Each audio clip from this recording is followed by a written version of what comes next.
are here. Here you are. The future. Ahead. You are part of history. A race equal, gender equal history where women get catcalled and it's still a compliment. But we've come a long way. You see, the glass ceiling is thinning and the wage gap is becoming leapable.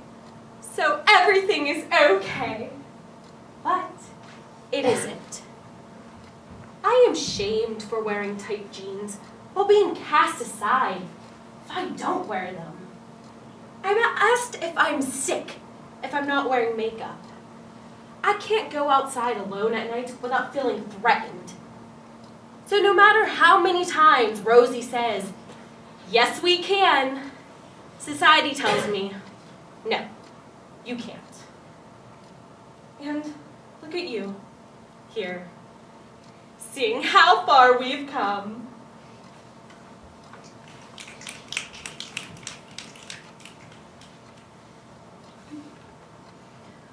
I live in a city of cages. Cages with iron bars on windows, transparent cages of glass, cages with doors, cages with floors. Beautiful, ancient, sophisticated, filthy cages. Cages that move people around underground, cages that touch the sky, built bar by bar, one on top of the other. I work in a cage with a desk and a view. People on the street walk by and gaze upon the flora and fauna contained within my magnificent hippodrome.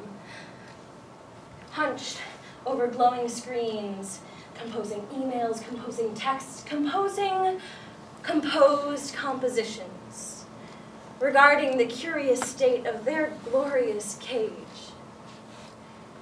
I rent a cage on Jewel Street and cover the bare walls with pictures. Books coat the shelves in thick layers dripping with text. Soft fabric hangs from the ceiling, covers the bed, collects on the floor. I live in a cage with 3 windows overlooking a block of 100 cages. I open these windows for a breath of fresh air. My cage is a sacred cage, a home, a nest, an old wooden box. Comfort collects in the corners like dust. Painful memories hide under the desk like childhood monsters. Secret memories drape themselves across the bed like silk, and love layers the walls in soft sunlight. Colorful, cluttered, chaotic, and calm. I wake in the middle of the night in a silent cage on a silent street, glowing under the gaze of a silent moon. My hands press desperately against silvery skin. My eyes stare up at the cracks in the ceiling as my fingers trace a twisted labyrinth across my body. Feeling, searching, seeking, hoping for a trace of familiarity, a glimmer of beauty, a hint of ownership in this fleshy cage I no longer recognize or consider my own. I live in a body of cages, blood-red cages, cages with blue eyes and pink lips, cages made out of muscle and bone. Cages that have touched and stroked and pulled and screamed. Cages that have belonged to ghosts of the past, built pound by pound, hand by hand, limb by limb, one on top of the other.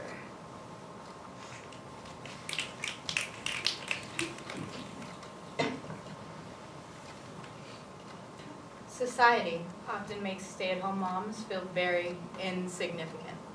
When once this job was also important, in this day and age, it is a job among jobs, a job that's lost respect, a job juggled all too well by the superwoman. A job that is selfish as it is selfless, and monotonous as it is growing and changing, and lonely without ever being alone. But rewarding as it is punishing.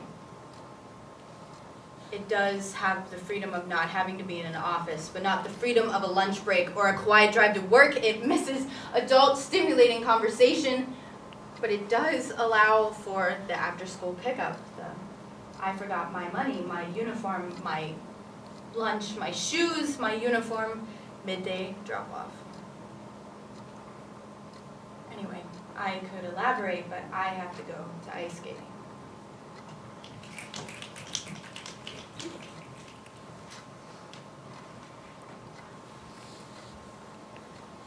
Bossy. A word to ruin a child. That boy, he is a leader. But that girl, she's bossy. She asserts herself and she's abrasive. While he is a real go-getter. She will always be questioned when given power, and he will gladly be handed the keys. They are both the boss, but only one can be bossy.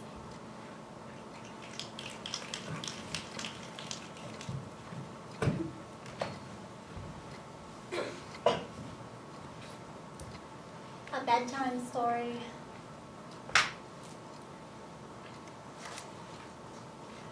When he found his prize bird, he fell in love.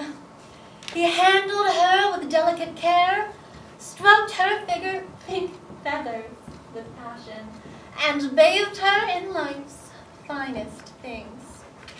He decorated her cage beautifully, fed her the highest quality bird food, and made sure she never went hungry.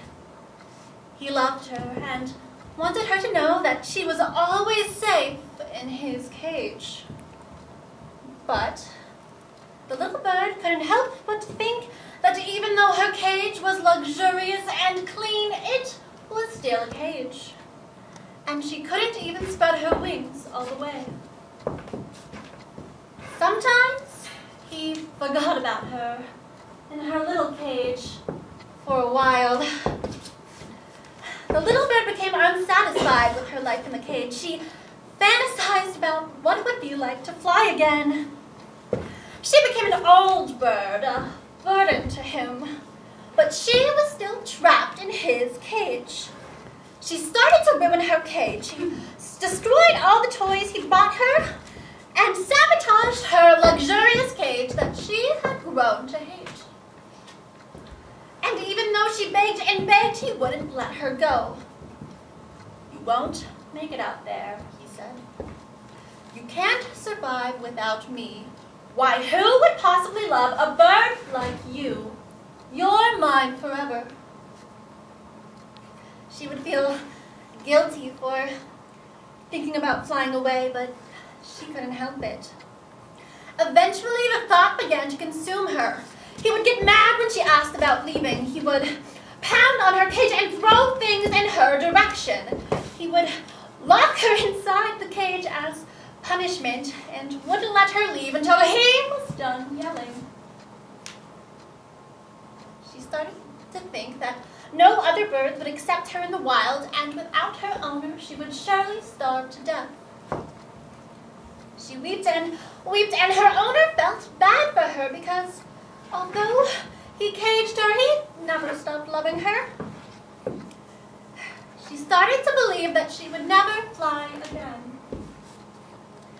Sensing her depression, her owner gave her more time outside the cage. He left the door unlocked. She would sneak out at night and feel the wind whistle beneath her feathers. But every time she left, she couldn't help but feel that she was betraying him. He sensed her discontent with her life outside and inside the cage. When she threatened to fly away, he would buy her something new. He would buy her new cage ornaments or fancy bird food. He didn't want her to fly away. He wanted her to be happy, but he didn't want to let go. And he would get mad, furious even when she wouldn't accept his gifts. On the fateful day when she would spread her wings for the first time in years, she felt relief so exhilarating that she knew she had made the right decision. In the early dawn hours, when the sun was just peeking over the horizon and her owner still in bed, she left. She jumped out the window and she looked back to find her owner with a vacant look his eyes. If you leave, you can never come back again, and you will be miserable, she said as she stood on the window ledge. She jumped, glided through the air, and never looked back again. Why, I'm the best bird owner in town. She couldn't possibly have left me, he thought. But she would never be caged again, and she would never let anyone trap her. She had grown smarter from her years inside the cage, and she was finally free from him and his imaginary cage.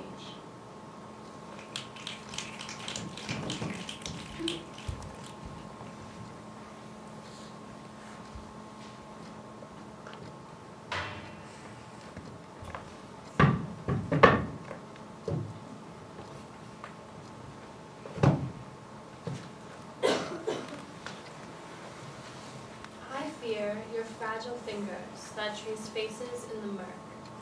The ripples slightly linger till they break upon the dirt. I fear the trembling timber in the notches of your voice, the tones, silvery, limber, and strip me of my choice. I fear the subtle steps you take, infused with inborn grace, for I can only bend and shake with imitation chase. I fear your hawk-like eyes that beckon from afar. I fear the smell of warm July you keep inside your car. I fear the road, I fear your home, I fear your metal doors. I fear your hips and rabbit traps, I fear your candied lures. You fear not man or God today, and I fear no devil's die. You whisper what I hear you say, but I cannot reply. You restrict me with your raucous rage, and harbor my heart within your cage.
not. Unless you want to joust, don't talk to me about chivalry.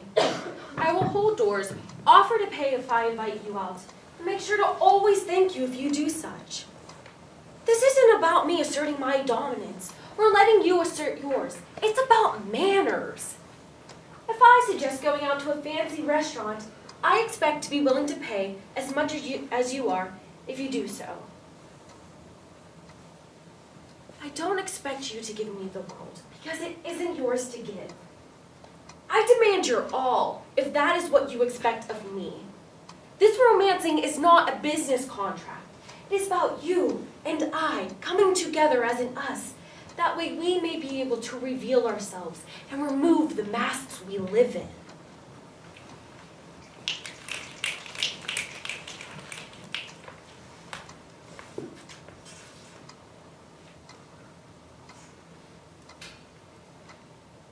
The hot water stings and singes me.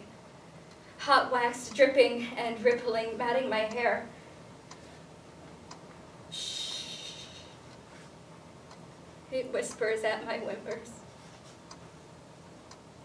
We both know that I am unclean.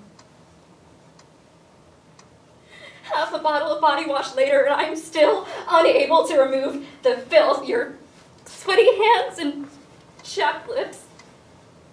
The bossy breath tasted worse than the soap in my mouth. So I scrub until the black smudges are gone from my eyes, and my fingertips are broody, and my skin is raw and red. May it please be enough.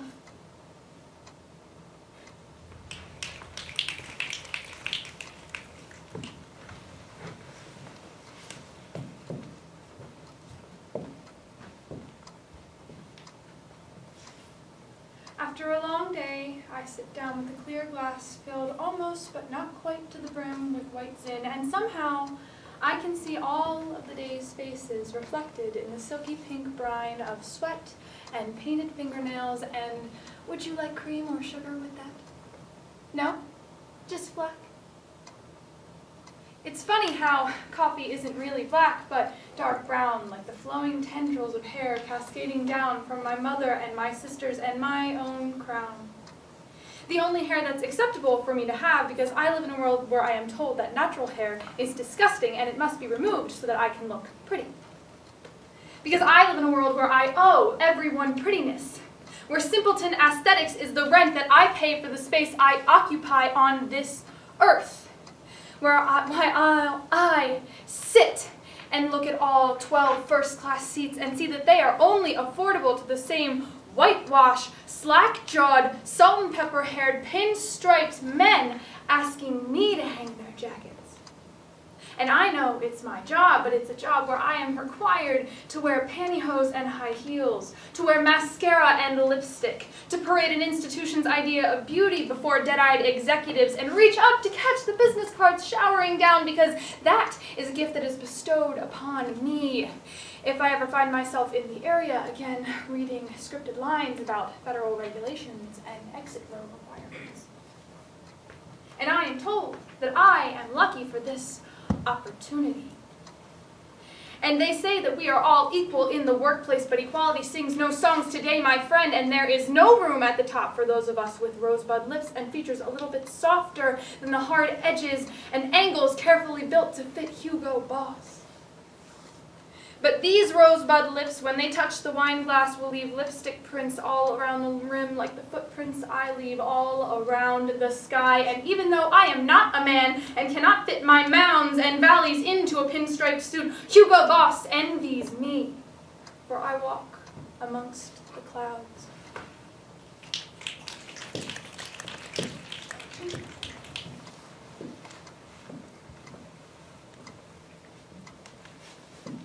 April 4th.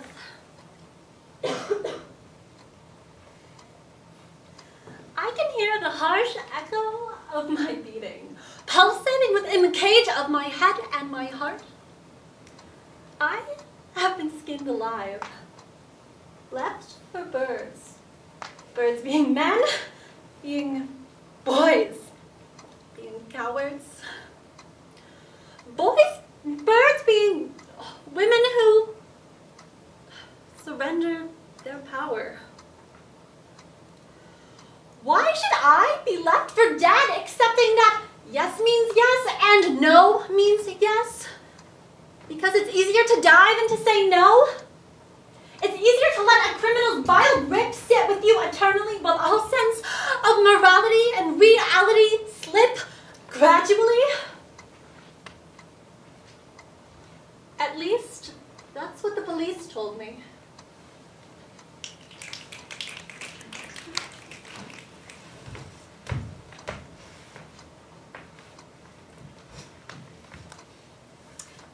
I am a woman with daddy issues.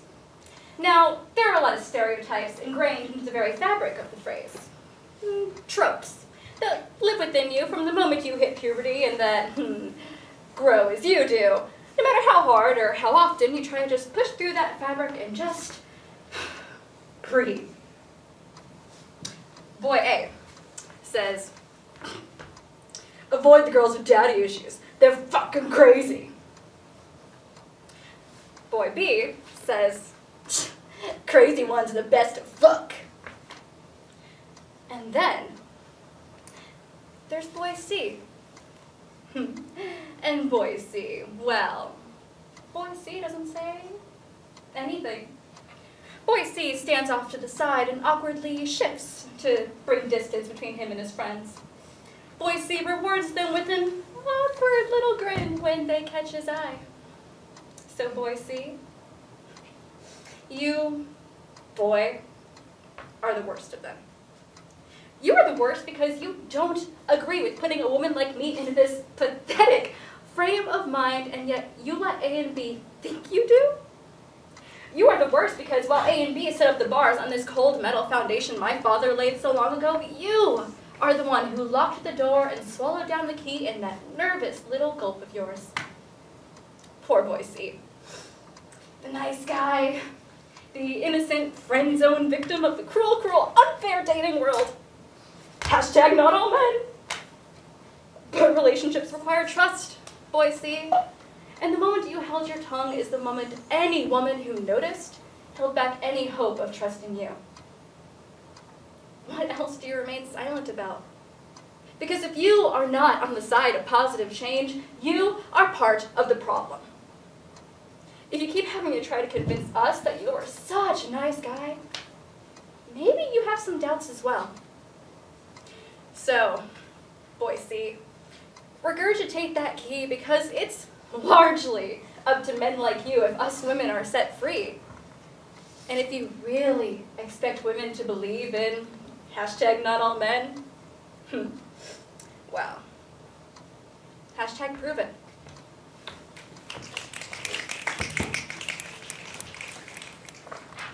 Well, what cages me? Two things. The bad, my anxiety about my social standing, and the good, being in a relationship. We've been together about 5 years, and it sucks because I never want to get rid of him. He's like the way my favorite sweater feels, or every time you crave a food, and when you do eat it, it's just wholly satisfying. Just wholly satisfying. I mean, how hard is that to achieve? I always convince myself that I feel so satisfied after eating healthy for an entire week. But at the end of it, I get my hands around a Swenson's burger, and my arteries instantly groan, and I'm lost in that brown sugar madness. You know, it doesn't matter what happens to me physically when I'm done. The little Katie inside of me is happy, and that happiness is life-giving. So, yeah, being with him is exactly like that brown sugar madness that I destroy my body with every week. Except he's always there on my couch, eating potato chips. It's so much easier to have someone around all the time, though. Then you don't have to spend time with yourself. I mean, what a relief, right? You don't second-guess yourself, or worse, invest your time doing something you love. I spent a lot of time alone while I was in a relationship. And in that time, I dedicated all my energies into pursuing exactly what I loved. And for a time, it was beautiful. It was addictive, but destructive. Instead of taking care of myself and spending time with people, I just hid in this cage of busyness. My confidence dissipated, my creativity blocked. I was a grape who laid herself under the August sun, and now I'm a fucking raisin. Dry and wrinkled, waiting for someone to crave me. To be fair, I am a transitioning raisin. Found a bit of moisture in my new environment, and it's called gentility. Not genitals, although use of them is encouraged too. No, what I needed was just a good, long look in the mirror. And I saw my hair, warm, wet, glistening from rehearsal. I saw my face, riddled with acne forms, and pale with exhaustion. And then I saw my body, which slightly resembled a raisin. Yeah, I needed to care. And then decided I needed to take a look on the inside. And I saw my confidence box soaked with water from the basement. I saw my creativity puzzle sprawled in pieces. And then I saw my brain just wheezing like a Winston's chain smoker. My brain was exhausted. I used, abused, and underpaid it because I'm indulging in academia's world of questioning. Who? What? When? Where? Why? I became a brain drone. I only thought about how systems worked. How was I a part of the problem? Every action that I do affects something else, so I need to become virtually untraceable. Unless someone wants me to be in their lives, but only if they exclusively tell me. You know, I opened the door, hoping, that my cat wasn't offended when it brushed his tail. I thought about what greetings to say hours before I saw the person. I watched episodes upon episodes of House of Cards trying to get my mind off of politics. I became too cerebral, and everything was a system to just break apart and mourn over, and then somehow fit myself in without ever touching anyone.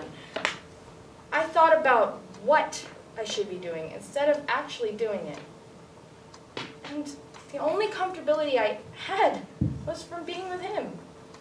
I was free when I met him, and I wasn't looking for anyone's approval or attention. And, well, he wasn't overly confident or particularly talkative, but he had an energy that attracted me. It was natural and genuine. And exploring new energies from someone else made me question myself. And then thinking over and over and over about the nights we had spent together made me want to create more memories to consume me. And this love, it's devouring and exhausting, but I need it now, and I can never change that. It's limiting, but I'll allow it. And what if I decided to divide myself from him? How would I define myself? As a woman who chose power over domestication, as a young person having a personal crisis, as an emotional train wreck? Maybe. Maybe I could contribute something life-changing to society. If I only focused on my work, I could stop racism. I could change policy, write a manifesto, but no. Instead, I willingly chain myself to this relationship and limit my impact. Being with him has stolen my freedom. It's painful and perfect. I chain myself in this relationship because it makes me happy. It was the only thing for a while that was giving me peace, and it led to a more fruitful and productive life because it identified what was important. I know what you're thinking. This is just another lecture about how love can change the world and all that bullshit. Yes! Yes, that is exactly what I'm implying. But what's more important than love? Knowing yourself. I caged myself because I didn't know what else to do. I caged myself because I wasn't sure of who I was. And you know what? The world sucks. So you have to treat yourself gently. And in that gentleness and self-care comes meaning. Simple enough. And caging yourself can seem debilitating, but most people need time to figure themselves out first. And then when you finally find what gives you that holy, satisfying feeling and the energy to get up out of bed in the morning, then you're okay. Whether you decide to leave the cage or not.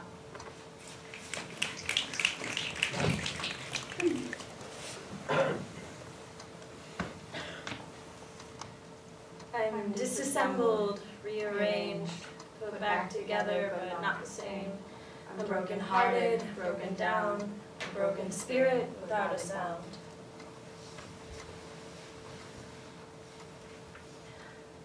He keeps me on the straight and narrow, leaving me no room to grow. Slowly, slowly falling under. Someday, somewhere I will go. Go where no one tries to tell me, no one even knows my name. Go where I can find my own thoughts, find my own likes, find my own me. even if that's all the same. At least I find it all my own. Find that I'm not alone. Find my own voice. Find my passions. Find that I'm already known.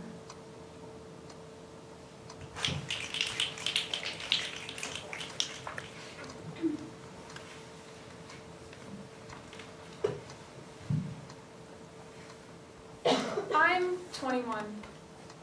Single for the first time in a while, and I was so excited for so many new experiences. But my friends stopped me at every turn. Sure, they're worried, want me to be safe and happy. But all I hear is, you can't. Kiss him, text him, ask him to get coffee, ask him to come over, tell him you like him, have casual sex, have sex with however many guys, talk to him, acknowledge him, dance with him, flirt with him, stay the night, or have sex with him. And then, because they will say that you are easy. They will talk about you. They will have a bad reputation, and you will get a bad reputation. They will call you a slut. Everyone will know. You don't want to be one of those girls. He's just looking for sex. A list of reasons most guys will never, ever hear. I am caged. I am not living the way I want to live. I am caged by gender roles. I am caged by societal expectations. I am caged by names. I am caged by gossip. I am caged by my friends.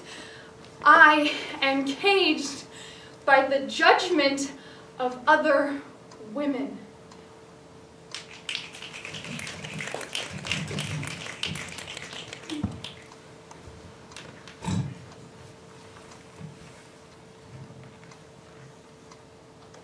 How do you expect me, as a woman, to experience healthy intimacy?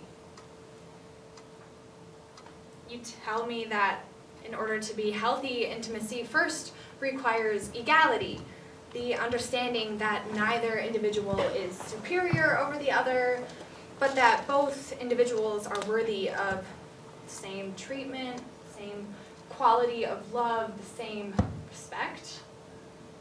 Equality, to be of the same value. And yet women can't experience this intimacy without first also experiencing shame. How do you expect me as a woman to demand anything, let alone to demand anything from a man. You tell me that I must. You tell me it's what I deserve. You tell me that I should not settle for anything less, and yet these are merely just words. You tell me this. You tell me that I deserve this, that all women deserve this, and yet we have done nothing to make these words a reality. We preach, but we do not practice. In order to experience healthy intimacy, I must not only respect, but be respected.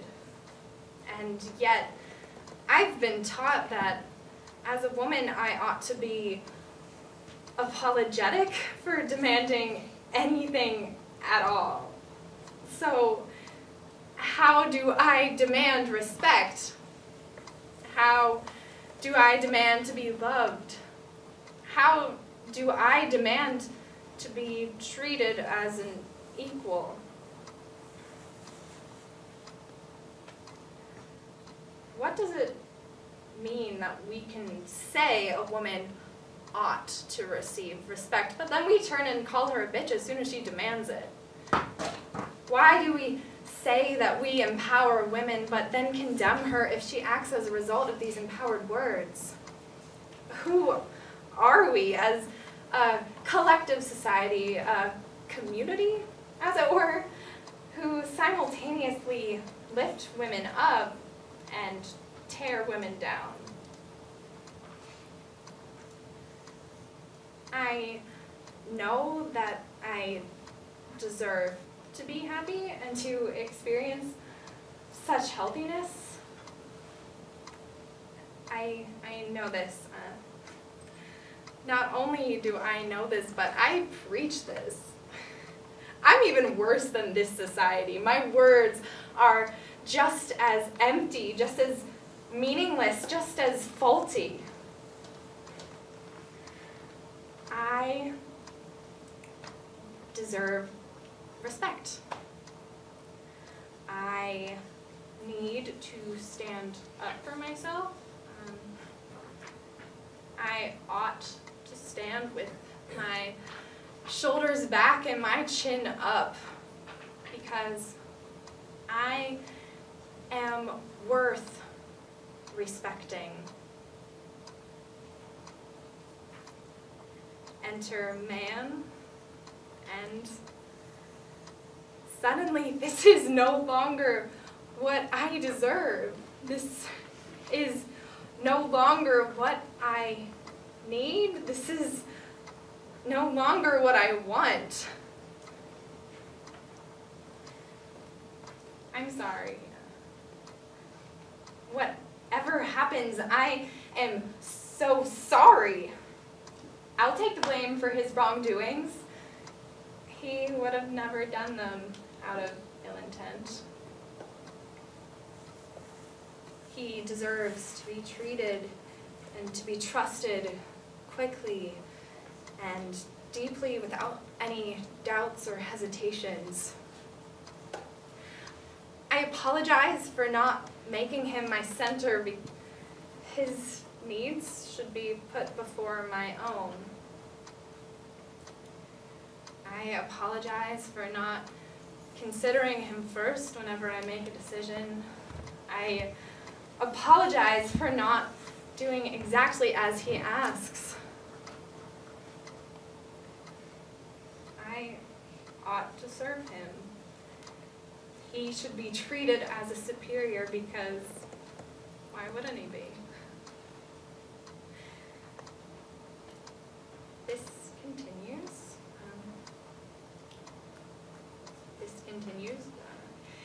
Until I get the strength to stop. I tell him what I want. He leaves.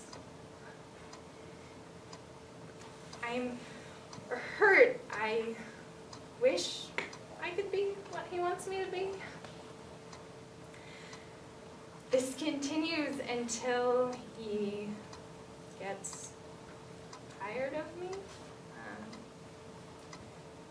He moves on, leaves without even so much as a hint of explanation as to why he leaves. I'm hurt. I wish I were worth his interest.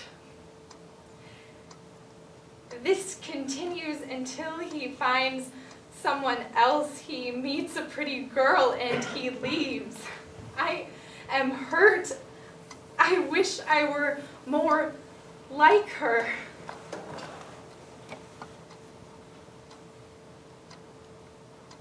And this will continue until I, as a woman, fix myself.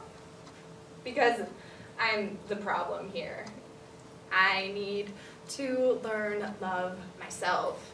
I need help. I need to grow a spine, or better yet, a pair of balls.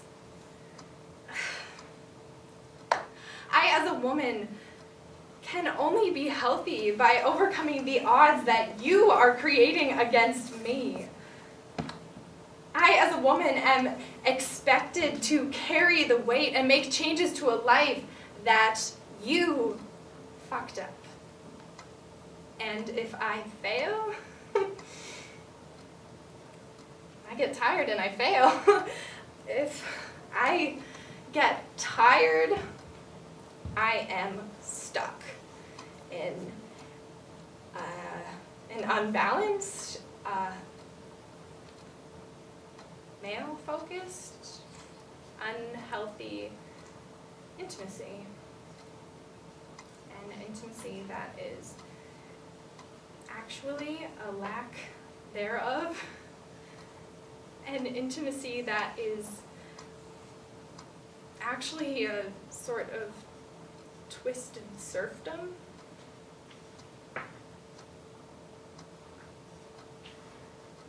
I am tired. I am always tired. I make 77 cents to the man's dollar. I don't have time to fix my intimacy issues. Fuck. How do you expect me as a woman to carry all of this weight?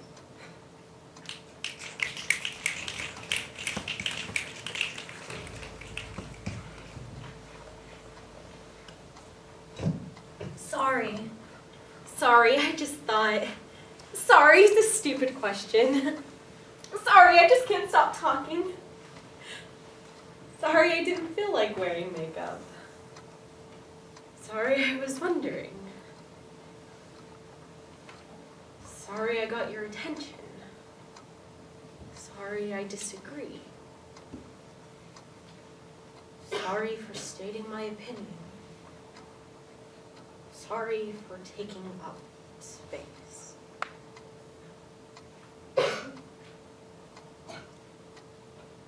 I am not sorry. My emotions, my thoughts, my passions, my curiosities all make me who I am. By being sorry for any of those, I am denying my personality. I refuse to begin my sentences with an apology. I refuse to be sorry for what I say before I even say it. Sorry. Not sorry. Not anymore.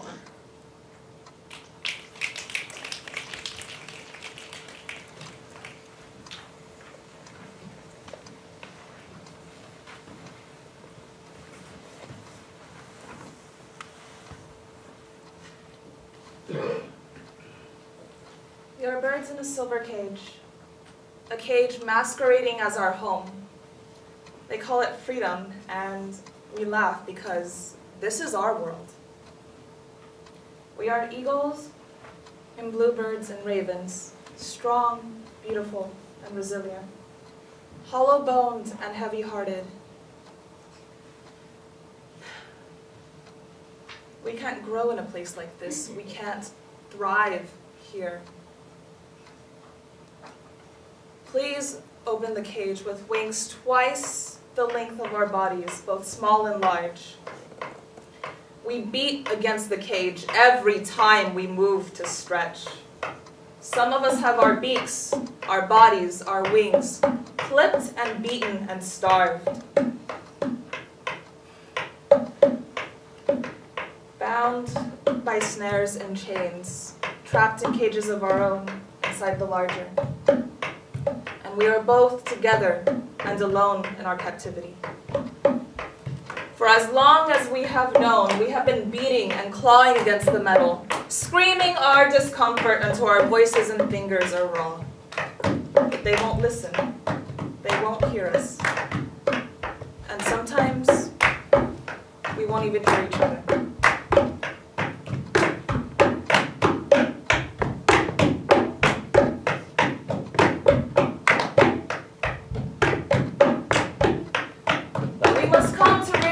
That we can't escape this cage alone.